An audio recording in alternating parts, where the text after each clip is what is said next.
Terrifics number 4, Jeff Lemire and Doc Shaner. So Shaner's on the book now for a couple issues, and Finally. this is never looked better. Oh yeah, it looks fantastic. And we have the team in a big T-sphere, a ship T-sphere that is flying towards Phantom Girl's Big Zatil. There you go. Phantom Girl's planet, and they mentioned that they've contacted Green Lantern to pass on a message. They're on their way, and they end up getting picked up by essentially like an automatic garbage ship that just sucks them in, thinking they're debris. And it leads to a giant fight with a big monster. It's very pulpy and silly and fun. I love this issue. This was the best of the 4 so far. This is easily the best of the 4, and I think Doc Shaner is a huge part of that, because the art in the previous issues hasn't been bad. Don't get me wrong, no, it's been but good, it's not quite. It was also an origin. It was a 3-issue origin story. Yeah, we had to get that out of the way. No, it's true. Now but we can tell this story. I think the art here just fits the tone of the book. The art's fantastic, but I don't think that's the sole reason. I actually think there's another couple of reasons. I think one is that they're already kind of established as a team, and like Terrific's trying to be nice, so you get a bit more of a sort of chemistry between the members. But on top of that, I think framing the whole issue from the perspective of Phantom Girl in her diary, and she's like the one, because she's kind of the innocent one who doesn't really understand what's going on. She's like, those two keep fighting, and she's talking about Metamorpho, and by the way, Metamorpho and Plastic Man playing rock paper scissors and actually making the shapes. Yeah, that's glorious. Great. Also, Rexamorpho. But he kind of likes it, I think. Yeah, maybe. But her writing this, and her perspective, and she's the kind of the innocent one and naive one, and she's kind of scared, but she sees them as friends, and then the sort of touching ending when she actually gets to be with her. And this is the thing, we know they can't stay because they're all tied together, but they're all willing to go for a bit just so she can have a reunion with her mother. And she finds out her dad's dead because the time difference was actually much bigger than she thought. It was 35 years, not 10 years. Yeah, so, and that's tragic. So.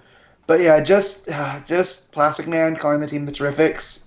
Yeah, but I haven't cleared that with Mr. Terrific yet. Yeah, so don't tell him I said that, though. He's got a big enough ego as it is. Yeah. And then just Metamorpho is such a great pulp character because he feels of a different time, especially now that Lemire's writing him, and just all the different expressions. And he is the Thing, and I have a soft spot for the Thing. He's just the Thing that can transform into different things. So. Here's another moment I loved. I loved that Ralph had morphed into like a spacesuit, and then when the ship gets hit, he sort of everything's shaking. And he kind of like accidentally morphs back into himself. This is good stuff.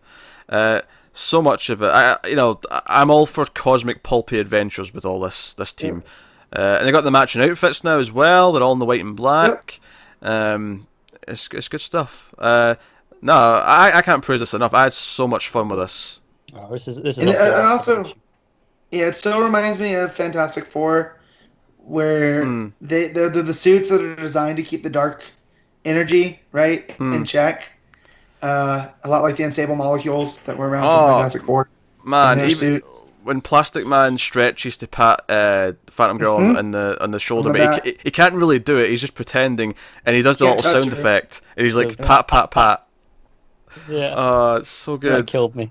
Oh man, the action's great. All these random space pirates or whatever they run into are just kind of fun pulpy characters. You had a Zidarian with an eye patch. Yeah, Plastic Man being a giant bowling ball, bowling down. Do you know what? It's funny because Plastic Man is kind of slightly more refined in terms of the shapes that he's taken compared to the last 3 issues.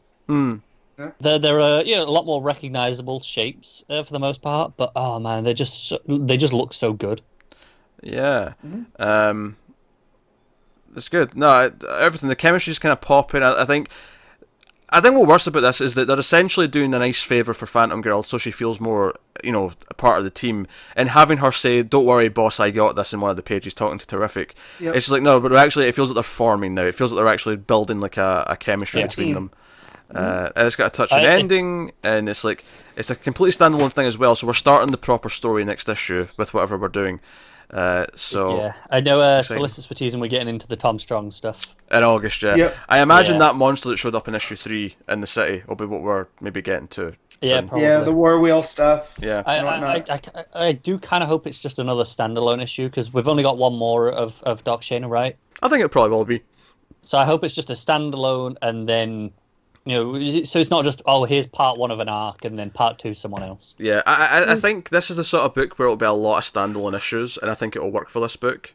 Yeah, I agree. But obviously, there'll be some arcs. I expect the Tom Strong thing to be an arc, but I'm excited for that. We all know how I love pulpy stuff. So this book is pure pulp. This is pulpy sci-fi. Yeah.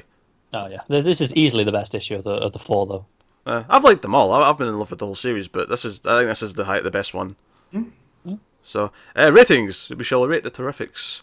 I'll get this a 9. I really like the Terrifics. Nice. That was a fantastic issue. That's exactly what I wanted out of the book. Matt? An 8. I don't like it as much as you do, but I still enjoy it. Cool. Connor? Yeah, I give it an 8.5.